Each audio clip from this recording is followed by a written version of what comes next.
ഈ വീഡിയോയിൽ full and full middle east update ആണ്. കാരണം അത്രമാത്രം ഇമ്പോർട്ടന്റ് ആയിട്ടുള്ള കാര്യങ്ങളാണ് മിഡിൽ ഈസ്റ്റിൽ നടന്നുകൊണ്ടിരിക്കുന്നത്.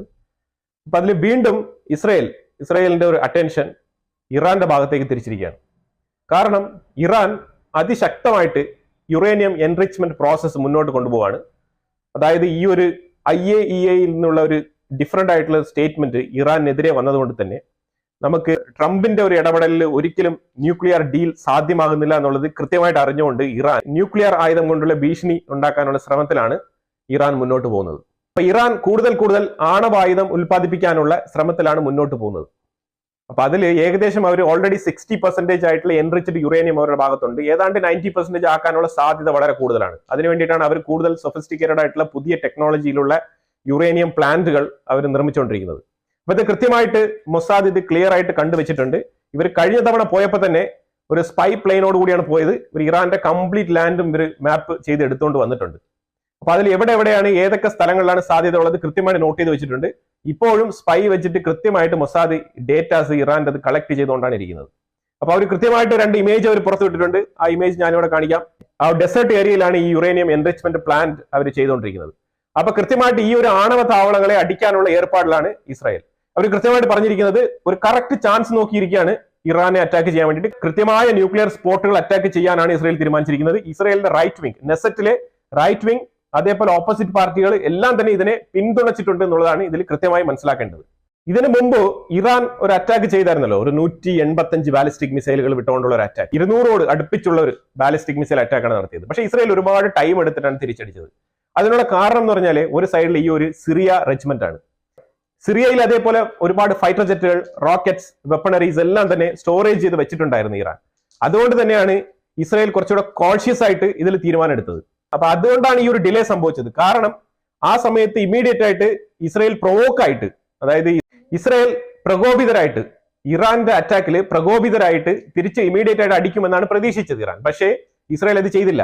ഇസ്രായേൽ വളരെ ശാന്തമായിട്ട് നിദാനമായിട്ട് എല്ലാം നോക്കിയും കണ്ടാണ് ചെയ്തത്. അപ്പൊ അതുകൊണ്ടാണ് ഇസ്രായേൽ കുറെ നാൾ കാത്തിരുന്ന് ഒരു അറ്റാക്കിന് വേണ്ടി മുതിർന്നത്.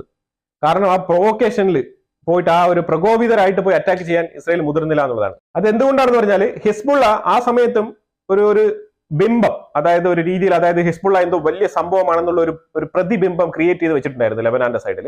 അപ്പൊ അതോടൊപ്പം തന്നെ ഇസ്രായേൽ വളരെ നല്ല രീതിയിൽ തന്നെ ലെബനാനിൽ എൻഗേജ്ഡ് ആയിരുന്നു. അപ്പൊ അഥവാ ഇസ്രായേൽ കുറച്ചുകൂടെ ഫോക്കസ് മാറ്റിയിട്ട് ഇറാന്റെ മേളിൽ തിരിയാണെന്നുണ്ടെങ്കിൽ കുറച്ച് ലെങ്തി ആയിട്ടുള്ള ഒരു അറ്റാക്കിംഗ് മെത്തേഡ് അവിടെ വേണ്ടി വന്നേക്കാം. അങ്ങനെ അഥവാ വേണ്ടി വന്നാൽ ഈ സിറിയയിലുള്ള ഇതേ വെപ്പൺസും കാര്യങ്ങളെല്ലാം, ഈ ഒരു എയർക്രാഫ്റ്റ് കാര്യങ്ങളെല്ലാം തന്നെ ലെബനാനിലേക്ക് കൈമാറുകയും ലെബനാന്റെ സൈഡിൽ നിന്ന് ഹിസ്ബുള്ള നല്ല രീതിയിലുള്ള ഒരു അറ്റാക്ക് ഇസ്രായേലിന്റെ മേളിൽ നടത്താനുള്ള സാധ്യതയുണ്ട്. നമുക്കെല്ലാം അറിയാവുന്ന പോലെ തന്നെ ഇസ്രായേൽ വളരെ ചെറിയ സ്ഥലമാണ്. അപ്പൊ അതുകൊണ്ട് തന്നെ ഇപ്പൊ ചെറിയ രീതിയിലുള്ള അറ്റാക്ക് ആയാലും ഇസ്രായേലിൽ വലിയ രീതിയിലുള്ള ഒരു ഇമ്പാക്ട് അത് ഉണ്ടാക്കും.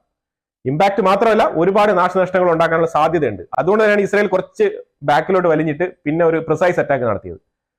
അപ്പൊ ഇപ്പം ശരിക്കും പറഞ്ഞാൽ ഇസ്രായേൽ പറഞ്ഞിരിക്കുന്ന പറഞ്ഞാല് ഒരു ആകാശ മേൽക്കോയ്മ, അതായത് എയർ സുപ്പീരിയോറിറ്റി, അതാണ് ഉദ്ദേശിക്കുന്നത്. ഈ എയർ സുപ്പീരിയോറിറ്റി എന്ന് ഉദ്ദേശിക്കുന്ന പറഞ്ഞാൽ അതായത് ഇവർ ഫ്ലൈറ്റ് എടുത്തുകൊണ്ട് അടിക്കുമ്പോഴത്തേക്കും മറ്റൊരു സൈഡിലൊരു ഡിഫൻസ് സൈഡിലുള്ള എയർക്രാഫ്റ്റ് വരാനുള്ള സാധ്യത വളരെ കുറവാണെന്നുള്ളതാണ്. ആ രീതിയിലാണ് ഇസ്രായേൽ ഇപ്പോൾ ഒരു സെറ്റപ്പ് ചെയ്തു വെച്ചിരിക്കുന്നത്. ഇപ്പൊ സിറിയയിൽ ഇപ്പൊ ചെയ്തു വെച്ചിരിക്കുന്ന അറ്റാക്ക് വളരെയധികം ഇതിനെ സഹായിക്കുമെന്നാണ് മനസ്സിലാക്കാൻ പറ്റുന്നത്.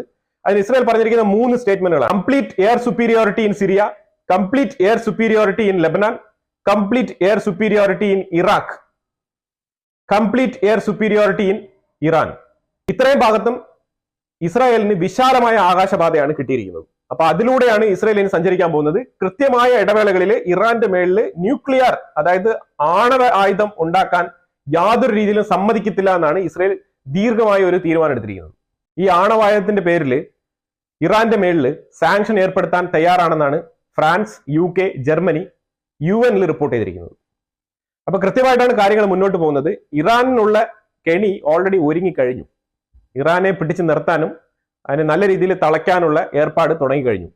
സിറിയയുടെ മേളിൽ അടി വീണപ്പോഴത്തേക്കും ഇവിടെ ഇരുന്നുകൊണ്ട് എന്തെങ്കിലുമൊക്കെ ചെറിയ രീതിയിലുള്ള ഒരു പ്രതിഷേധം മാത്രം രേഖപ്പെടുത്തിക്കൊണ്ടാണ് ഇറാൻ ഇപ്പം അവിടെ ഇരിക്കുന്നത്. പക്ഷേ ഇറാൻ എക്സ്പോസ്ഡ് ആണെന്നുള്ളത് നമ്മൾ 4 വീഡിയോകൾക്ക് മുൻപ് തന്നെ പറഞ്ഞിട്ടുണ്ട്. സിറിയ മാത്രമല്ല, സിറിയയിലെ അസാദ് റെജിമെന്റ് വീണതോടുകൂടി എക്സ്പോസ്ഡ് ആയ ഏറ്റവും വലിയൊരു സംഭവമാണ് ഇറാൻ എക്സ്പോസ്ഡ് ആണ്. നമ്മൾ കഴിഞ്ഞൊരു വീഡിയോയിൽ വളരെ വ്യക്തമായിട്ട് പറഞ്ഞിട്ടുണ്ട്, ഇറാൻ ഇനി എന്തെങ്കിലും ചെയ്ത് അവരുടെ ഒരു മിലിറ്ററി പവർ തെളിയിക്കേണ്ടതുണ്ട്. അവരുടെ ഒരു മിലിറ്ററി കേപ്പബിലിറ്റി തെളിയിക്കേണ്ടതുണ്ട്. അത് തെളിയിക്കുന്നില്ല എന്നുണ്ടെങ്കിൽ തീർച്ചയായിട്ടും അത് എക്സ്പോസ്ഡ് ആണ്. ഇറാൻ ഒരു തുറന്ന പാതയാണ്, ആർക്ക് വേണമെങ്കിലും അറ്റാക്ക് ചെയ്യാം. ആ രീതിയിൽ തന്നെയാണ് ഇരിക്കുന്നത്. ഇസ്രായേൽ വളരെ കൃത്യമായി അത് കണ്ടെത്തിയിട്ടുണ്ട്. വൈകാതെ തന്നെ അവരുടെ ന്യൂക്ലിയർ പ്ലാന്റ്, ആണവായുധ പ്ലാന്റ് അറ്റാക്ക് ചെയ്യും. പിന്നെ UK, ഫ്രാൻസ്, ജർമ്മനി ഇവർ എന്തുകൊണ്ടാണ് ഈ നിലപാട് എടുത്തിരിക്കുന്നതിനുള്ള റീസൺ ആയിട്ട് അവർ കൊടുത്തിരിക്കുന്നത്, ഇറാന്റെ മേളിൽ എത്രയോ തവണ വാണിംഗ് കൊടുത്തിട്ടും പല തവണ പറഞ്ഞിട്ടും ഇറാൻ ഈ ഒരു ആണവായുധം ഉൽപ്പാദിപ്പിക്കുന്നതിൽ പിന്നോട്ട് പോകുന്നില്ല എന്നുള്ളതാണ്. ആ പിന്നോട്ട് പോകാത്തത് കൊണ്ട് മാത്രമാണ് ഈ ഒരു നടപടിക്ക് അവർ മുതിർന്നിരിക്കുന്നത്. ഇസ്രായേലിന്റെ ഉള്ളിൽ ഇന്ന് 2 ഡ്രോൺ ഇറാന്റെ പ്രോക്സികളുടെ ഭാഗത്ത് നിന്ന് വിട്ടിട്ടുണ്ട് എന്നുള്ളതാണ്. അപ്പൊ അത് ശരിക്കും പറഞ്ഞാൽ IDF ഇന്റർസെപ്റ്റ് ചെയ്ത് കളഞ്ഞിട്ടുണ്ട്.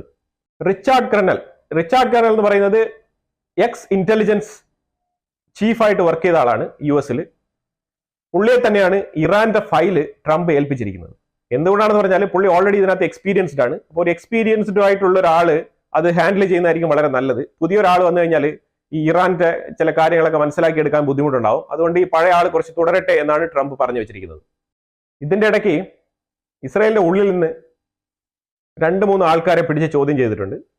അപ്പൊ അത് സസ്പെക്ട് ആയിട്ട് തന്നെ പിടികൂടിയതാണ്. ശരിക്കും പറഞ്ഞാൽ ഇറാൻ കുറെ ഫണ്ട് അതിലേക്ക് ഒഴുക്കുന്നുണ്ട്. അതായത് ഇസ്രായേലിന്റെ ഉള്ളിൽ കുറച്ച് സ്പൈകളെ കിട്ടുമെന്ന് പറഞ്ഞിട്ട് അവർ കുറച്ച് പൈസ മുടക്കുന്നുണ്ട്. കാരണം ഇപ്പൊ മറ്റുള്ള മാർഗങ്ങളെല്ലാം അടഞ്ഞു കഴിഞ്ഞു. അപ്പൊ അതുകൊണ്ട് ഇനിയിപ്പോ ഈ സ്പൈകളെ കണ്ടെത്തി ഈ സ്പൈ വർക്കിലൂടെ ഒരു ഇരട്ടത്താപ്പിലൂടെ അറ്റാക്ക് നടത്തി എങ്ങനെയും 10 പേരെ കൊന്നു കളയാമെന്ന് പറഞ്ഞിട്ടാണ് ഇറാൻ ഇപ്പൊ ട്രൈ ചെയ്തുകൊണ്ടിരിക്കുന്നത്. ഇപ്പൊ പറയാൻ പോകുന്നത് വളരെ ഇമ്പോർട്ടന്റ് ആയിട്ടുള്ള ഒരു കാര്യമാണ്. ഹമാസ് തോൽവി സമ്മതിച്ചിരിക്കുകയാണ്. വെറുതെ അല്ല കേട്ടോ, അട്ടർ നോൺസെൻസ് ആയിട്ടുള്ള തോൽവി. ഞാൻ പറഞ്ഞല്ലോ, അതായത് ഇപ്പൊ ഇത്രയും ആൾക്കാർ ഇവിടെ അടി വാങ്ങിച്ച് ഒതുങ്ങി ഒരു മൂലയിൽ ഇരിക്കുകയാണ്. അപ്പൊ അതുകൊണ്ട് തന്നെ ഹമാസിന് ഇനി ഒന്നും ചെയ്യാനില്ല എന്നുള്ളതാണ്.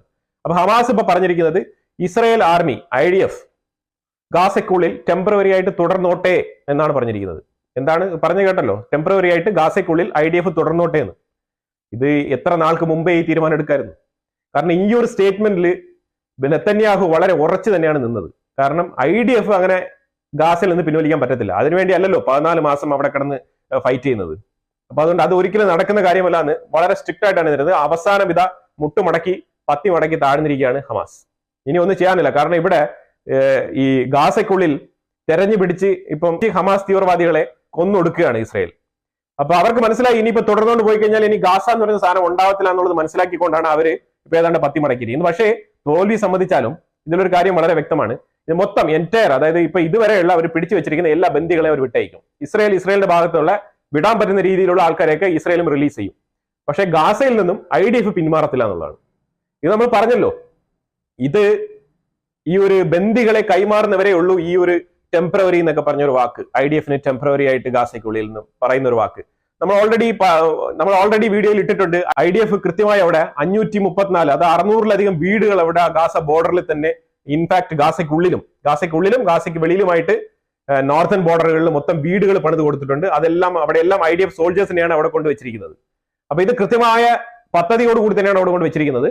അപ്പൊ അത് മനസ്സിലാക്കാൻ പറ്റുന്നത് ഗാസയ്ക്കുള്ളിൽ പെർമനന്റ് ആയിട്ട് IDF ഉണ്ടായിരിക്കും എന്നുള്ളതാണ്. പിന്നെ ഈ ടെമ്പററി എന്ന് പറയുന്നത് അത് ഹമാസിന്റെ ഒരു ടെർമിനോളജിയാണ്. കാരണം എന്തിനാണെന്ന് വെച്ചാൽ അവർക്ക് ഒരുപാട് നാണക്കേട് വരാൻ പാടില്ലല്ലോ. ടെമ്പററി എന്ന് സംബന്ധിച്ച സ്ഥിതിക്ക് ലോകത്ത് എല്ലാവർക്കും അറിയാം ഒറ്റ നോട്ടത്തിൽ ഇവിടെ എന്താണ് സംഭവിച്ചിരിക്കുന്നുള്ളത്. പിന്നെ എന്നാൽ അവർക്ക് എന്തെങ്കിലുമൊക്കെ ഒരു ഫേവർ ചെയ്തതുപോലെ വേണമല്ലോ. ഇന്നത് കാരണം കൊണ്ടാണ് നമ്മൾ വിട്ടയക്കുന്നത് എന്നുള്ളത്. അവർക്ക് ആർക്കെങ്കിലും ഉത്തരം കൊടുക്കാനുണ്ടാവും, കുറെ റാഡിക്കൽസ് കൊണ്ടല്ലോ.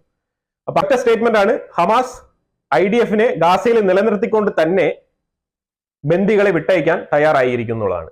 അപ്പൊ നെതന്യാഹുവിന് ഇപ്പൊ ഈ ഒരു ഡീലിന് ഈ ഒരു ബന്ദികളെ വിട്ടുകിട്ടാനുള്ള ഒരു ഡീലിന് ഒപ്പുവെക്കാനുള്ള സമയമായി എന്നാണ് US പറഞ്ഞിരിക്കുന്നത്.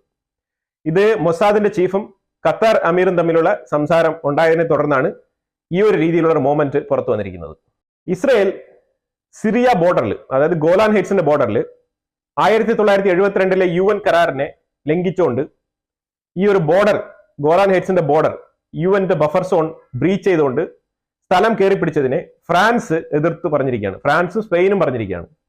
ഇത് ഈ ഫ്രഞ്ച് പ്രസിഡന്റ് ഇമ്മാനുവൽ മാക്രോണിന് ഈ ഇസ്രായേലിനെ ചുറ്റിപ്പറ്റിയുള്ള കാര്യങ്ങളിൽ എന്താണ് ഇത്രമാത്രം വ്യഗ്രത എന്നുള്ളത് നമുക്ക് മനസ്സിലാവുന്നില്ല. അപ്പൊ ഇതിന് സിറിയയാണ് ഇതിൽ എന്തെങ്കിലും പറയേണ്ടത്. അപ്പൊ ഇവര് സിറിയയ്ക്ക് വേണ്ടി ഇവരാണ് വന്ന് വക്കാലത്ത് പിടിക്കുന്നത്. അപ്പൊ എന്തായാലും അതായിക്കോട്ടെ. പക്ഷേ ഇസ്രായേൽ വളരെ കൃത്യമായിട്ട് പറഞ്ഞിരിക്കുന്നത് ഇത് ഇസ്രായേലിന്റെ സെക്യൂരിറ്റിയുടെ ഭാഗമാണ്, ഞങ്ങളെ പ്രൊട്ടക്ട് ചെയ്യാനുള്ള ചുമതല ഞങ്ങൾക്കുണ്ട്, അത് ഞങ്ങൾക്ക് എന്ത് ചെയ്യണം എന്നറിയാം, അപ്പൊ അതുകൊണ്ട് ഞങ്ങൾ ആ കാര്യം നോക്കിക്കോളാം, മാക്രോൺ അതിൽ വിഷമിക്കേണ്ടെന്നാണ് പറഞ്ഞിരിക്കുന്നത്. വെസ്റ്റ് ബാങ്കില് ഹംറ ഗേറ്റ്, ആ ഒരു പിക്ചറാണ് ഞാൻ ഇവിടെ കാണിച്ചിരിക്കുന്നത്. വെസ്റ്റ് ബാങ്കിൽ ഹംറ ഗേറ്റ്.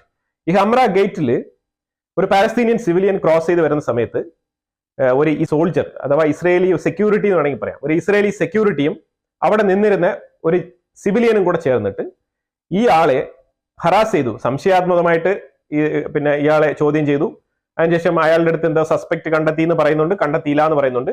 പക്ഷെ അയാളെ വണ്ടിയിൽ കയറ്റുന്നതിനും, അതായത് ഈ ഒരു പോലീസ് വണ്ടിയിൽ കയറ്റുന്നതിന് മുമ്പായിട്ട് അയാളെ മർദ്ദിച്ചതായിട്ട് കണ്ടെത്തിയിട്ടുണ്ട്. അത് CCTV ക്യാമറയിൽ കണ്ടെത്തിയിട്ടുണ്ട്. അതുകൊണ്ട് ഈ ഒരു ഇസ്രയേലി ആയിട്ടുള്ള ഈ ഒരു സിവിൽമാനെയും, അതായത് ഇസ്രയേലി ആയിട്ടുള്ള ഈ ഒരു പോലീസുകാരനെയും അവിടെ നിന്നിരുന്ന ആ സിവിലിയനെയും കൂടെ ഡിറ്റെയിൻ ചെയ്തിരിക്കുകയാണ്. അത് അറസ്റ്റ് ചെയ്ത് കസ്റ്റഡിയിൽ എടുത്തിരിക്കുകയാണ് എന്നുള്ളതാണ്. ഇത് പാലസ്തീനിയനെ അല്ല കസ്റ്റഡിയിൽ എടുത്തത്, ഇസ്രയേലിയാണ് കസ്റ്റഡിയിൽ എടുത്ത് വെച്ചിരിക്കുന്നത്. ഇതൊരു ദാരുണ സംഭവമായിട്ട് ഇസ്രയേലിന്റെ ഉള്ളിൽ തന്നെ റിപ്പോർട്ട് ചെയ്തിട്ടുണ്ട്. ഇസ്രയേലിന്റെ മാധ്യമം തന്നെയാണ് റിപ്പോർട്ട് ചെയ്തിരിക്കുന്നത്. ട്രാവിസ് ട്രൈമർമാൻ, ഈ ട്രാവിസ് എന്ന് പറഞ്ഞ ഈ വ്യക്തി 7 മാസങ്ങൾക്ക് മുമ്പ് പുണ്യസ്ഥലം സന്ദർശിക്കാൻ പിൽഗ്രിമേജിന് വരാൻ വേണ്ടിയിട്ട് ഇസ്രയേൽ, ലെബനാൻ, ജോർദാൻ ഈ ഭാഗങ്ങളൊക്കെ വിസിറ്റ് ചെയ്യാൻ വേണ്ടി വന്നതാണ്. ആ വന്ന സമയത്ത് ഇയാൾ ഒരു 7 മാസത്തിന് മുമ്പ് മിസ്സിംഗ് ആയിരുന്നു. അപ്പൊ ഇയാൾ എവിടെയാണെന്ന് അന്വേഷിച്ചിട്ടും എവിടെയും കണ്ടെത്താൻ കഴിഞ്ഞില്ല. അവസാനം ഇപ്പൊ കണ്ടെത്തിയിരിക്കുകയാണ്. ഇയാൾ സിറിയയിലെ ജയിലിൽ ഡീറ്റെയിൻ ചെയ്ത് വെക്കപ്പെട്ടിരുന്നതാണ്. കാരണം ലെബനാൻ സന്ദർശിച്ച സമയത്ത് ഇയാൾ ബൈ മിസ്റ്റേക്കൻലി ബോർഡർ അറിയാണ്ട് ഇയാൾ സിറിയയിൽ കാൽപതിച്ചു. അപ്പോഴത്തേക്കും തോക്കുധാരികളായിട്ടുള്ള AK-47 വെച്ചുകൊണ്ട് കുറച്ച് ആൾക്കാർ പിടിച്ചുകൊണ്ട് സിറിയൻ ജയിലിൽ ഇടുകയാണ് ചെയ്തത്. അപ്പൊ ഇത് അമേരിക്കൻ ആണെന്ന് അറിഞ്ഞുകൊണ്ട് തന്നെയാണ് അവർ ഇട്ടിരിക്കുന്നത്. ചാരനാണ്, അല്ലെങ്കിൽ പിന്നീട് ഏതെങ്കിലും നെഗോഷിയേറ്റ് ചെയ്യാമെന്നുള്ള നിലയിൽ 7 മാസം ഏതാണ്ട് ജനലുകൾ വെളിച്ചവും ഒന്നും ഇല്ലാത്ത ഒരു ഇരുട്ട് റൂമിലാണ് കൊണ്ടിട്ട് വെച്ചിരുന്നത്. ഈ വിമതരായിട്ടുള്ള ആൾക്കാർ ചെന്ന് ഈ ജയിൽ ഓപ്പൺ ചെയ്ത് ആൾക്കാരെയൊക്കെ റിലീസ് ചെയ്ത സമയത്ത് അതിലൂടെ ചെരുപ്പൊന്നും ഇല്ലാതെ നടന്നു പോകുന്ന ഒരു അവസ്ഥയാണ് ഇയാളെ കണ്ടെത്തിയത്. അങ്ങനെ കണ്ടെത്തിയപ്പോഴാണ് ഈ ഒരു സിറ്റിസൺ, അമേരിക്കൻ സിറ്റിസൺ ആണല്ലോ, പ്രത്യേകിച്ചും ഈ ഒരു കമ്മ്യൂണിറ്റിയിൽ റിഫ്ലക്ട് ചെയ്യും. അപ്പൊ അങ്ങനെ പത്രമാധ്യമം ഇതിനെ കണ്ട് ചോദ്യം ചെയ്തപ്പോഴത്തേക്കാണ് അയാൾ പറഞ്ഞത്, എന്റെ പേര് ട്രാവിസ് എന്നാണ്, ഞാൻ 7 മാസത്തിന് മുമ്പ് ഇതുപോലെ ഇവിടെ പിൽഗ്രിമേജിന് വന്നതാണ്, ബൈ മിസ്റ്റേക്കൻലി ഞാൻ ബോർഡർ ക്രോസ് ചെയ്തെന്ന് പറഞ്ഞിട്ട് എന്നെ പിടിച്ചുകൊണ്ട് വിട്ടു എന്നുള്ളത് ഒരു സ്റ്റേറ്റ്മെന്റ് അയാൾ പറഞ്ഞിരിക്കുന്നത്. ഒരുപാട് ആൾക്കാർ അവിടെ ജയിലിൽ ഇരുട്ട് റൂമുകളിൽ നിന്നൊക്കെ വെളിയിൽ ഇറങ്ങുന്നുണ്ട്. അവരുടെയൊക്കെ സ്റ്റേറ്റ്മെന്റുകൾ ഓൺലൈനിൽ തന്നെ കിടപ്പുണ്ടെന്നുള്ളതാണ്. അത്രമാത്രം ഭീകരതയായിരുന്നു ഈ ജയിൽ അനുഭവം, അസദ് റെജിമിന്റെ ജയിൽ അനുഭവം. Saudi Arabia 2034 FIFA world cup നടത്താനുള്ള പെർമിഷൻ സ്വന്തമാക്കിയിരിക്കുകയാണെന്നുള്ളതാണ്. ഇത് കഴിഞ്ഞ ബുധനാഴ്ചയാണ് ഫീഫ കമ്മിറ്റി ഒഫീഷ്യലി അനൗൺസ് ചെയ്തത്. ഇത് സൗദി അറേബ്യ സ്വന്തമാക്കിയെങ്കിലും ഇത് അറിയാലോ, ഈ അറബ് കൺട്രീസിൽ ഈ ഒരു ഫീഫ വേൾഡ് കപ്പ് ഒക്കെ വരുമ്പോഴത്തേക്കും ഇപ്പൊ യൂറോപ്യൻ കൺട്രീസിലോ അല്ലെങ്കിൽ വെസ്റ്റേൺ കൺട്രീസിലൊക്കെ നമ്മൾ നോക്കിക്കഴിഞ്ഞാൽ അവിടെയൊക്കെ ഓൾറെഡി ഒരു കൺസ്ട്രക്ഷൻസ്, ഇൻഫ്രാസ്ട്രക്ചേഴ്സ് ഒക്കെ ബിൽഡഡ് ആണ് ഓൾറെഡി. അപ്പൊ അതുകൊണ്ട് അവർക്ക് പല സ്ഥലങ്ങളായിട്ട് ഇങ്ങനെ മാറ്റി മറിച്ചൊക്കെ നടത്താൻ പറ്റും. പക്ഷെ ഇപ്പൊ ഖത്തറിൽ സംഭവിച്ചപ്പോഴത്തേക്കും എല്ലാവരും അറിഞ്ഞാണ്. ഇപ്പൊ ഖത്തറിൽ 7-8 സ്റ്റേഡിയങ്ങൾ പുതുതായിട്ട് പണിതു, അതുപോലെ തന്നെ അത് ഡിസ്മാന്റിലും ചെയ്തു.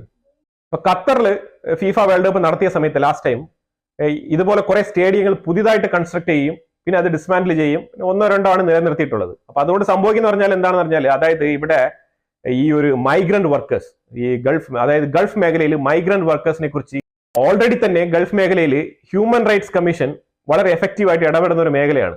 അത് കാരണം ഈ മൈഗ്രന്റ് വർക്കേഴ്സിനെ വെച്ചിട്ടുള്ള പണിയെടുക്കൽ, അത് ചൂട് സ്ഥലങ്ങളാണ്, ഈ മരുഭൂമിയാണ്. അപ്പൊ അതുകൊണ്ട് ഈ മൈഗ്രന്റ് വർക്കേഴ്സിനെ വെച്ച് പണിയെടുക്കുന്നതിനെ കുറിച്ചുള്ള ഒരു കൺസേൺ എപ്പോഴും ഹ്യൂമൻ റൈറ്റ്സ് അവതരിപ്പിക്കാറുണ്ട്. അപ്പൊ ആ സമയത്ത് ഇങ്ങനെ ഇപ്പൊ ഒരു 2034 ഇപ്പൊ ഒരു വേൾഡ് കപ്പ് പ്രഖ്യാപിച്ചു കഴിഞ്ഞാൽ ഇപ്പൊ സൗദി അറേബ്യ അതിന്റെ ഒരുക്കങ്ങൾ ഇപ്പൊ തന്നെ തുടങ്ങും. ഇനിയിപ്പോ എത്ര സ്റ്റേഡിയം പണിയണം, ഇനി എന്തെല്ലാം അതിന്റെ കാര്യങ്ങൾ, ഇനി എത്ര വർക്കേഴ്സിനെ കൊണ്ടുവരും. ഓൾറെഡി തന്നെ ഗൾഫ് മേഖലയിൽ മിനിമം 10 മണിക്കൂർ പബ്ലിക് ഏരിയയിൽ ആൾക്കാർ വർക്ക് ചെയ്യുന്നുണ്ടെന്നുള്ളതാണ് ഈ ഹ്യൂമൻ റൈറ്റ്സ് പറഞ്ഞു വെക്കുന്നത്. അപ്പൊ അതുകൊണ്ട് ഇതൊരു ഫൗൾ കമ്മിറ്റി ആയിപ്പോയി, ഇതൊരു ഫൗൾ ആയിപ്പോയി. ഈ ഫിഫ വേൾഡ് കപ്പ് 2034 സൗദി അറേബ്യക്ക് കൊടുത്തത് ഒരു ഫൗൾ പ്ലേ ആയിപ്പോയി എന്നാണ് പറഞ്ഞു വെക്കുന്നത്.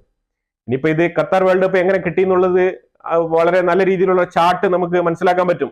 അത് ഓൾറെഡി തന്നെ പബ്ലിക് ഡൊമൈനിൽ കിടപ്പുണ്ട്. ആർക്കാർക്ക് പൈസ കൊടുത്തു, എത്ര ആൾക്കാർ ഇത് പൈസയിൽ ഇടപെട്ടു, ആരാണ് ഇത് കൊടുത്തത്, ആ കേസുകളൊക്കെ ഓൾറെഡി നിലവിൽ കിടപ്പുണ്ട്. എന്നിരിക്കെ തന്നെയാണ് സൗദി അറേബ്യക്ക് ഇത് കിട്ടിയിരിക്കുന്നത്. ഇതിപ്പോ എങ്ങനെ കിട്ടി, ഏത് രീതിയിൽ കിട്ടി എന്നൊക്കെ ഇനി 2034 മുമ്പ് ഏതെങ്കിലും രീതിയിൽ ഇനി ഒരു ചാർട്ട് വരാതിരുന്നാൽ കൊള്ളാം. ഈ ഫിഫ കമ്മിറ്റി എന്ന് പറയുമ്പോഴത്തേക്കും അതിന്റെ ഉള്ളിലുള്ള ആൾക്കാർ, ഞാൻ പറയുന്നത് ഈ ബോഡി ഹാൻഡിൽ ചെയ്യുന്ന ആൾക്കാർ അത്ര വെടിപ്പായിട്ടുള്ള ആൾക്കാരല്ല എന്നാണ് ഇതുവരെയുള്ള അനുഭവം. അപ്പൊ എന്തായാലും ഇത് ജെന്യൂൻ ആയിട്ട് തന്നെ കിട്ടിയ ഒരു അവസരമായി ഇരിക്കട്ടെ. അപ്പൊ അങ്ങനെ 2034 ഫിഫ വേൾഡ് കപ്പ് നടത്താനുള്ള അവസരം സ്വന്തമാക്കിയ സൗദി അറേബ്യയ്ക്ക് ഒരു കൺഗ്രാജുലേഷൻ കൊടുത്തുകൊണ്ട് ഈ വീഡിയോ അവസാനിപ്പിക്കുകയാണ്. ഇതിനെക്കുറിച്ചുള്ള അഭിപ്രായങ്ങൾ നിങ്ങൾ കമന്റ് ബോക്സിൽ രേഖപ്പെടുത്തുക. വീഡിയോ ഇഷ്ടപ്പെട്ടു കഴിഞ്ഞാൽ ലൈക്ക് ചെയ്യുക, ഷെയർ ചെയ്യുക. ചാനൽ ആദ്യമായിട്ടാണ് കാണുന്നുണ്ടെങ്കിൽ മറക്കാതെ സബ്സ്ക്രൈബ് ചെയ്യുക. ഇപ്പൊ വീണ്ടും കാണാം. Thank you so much.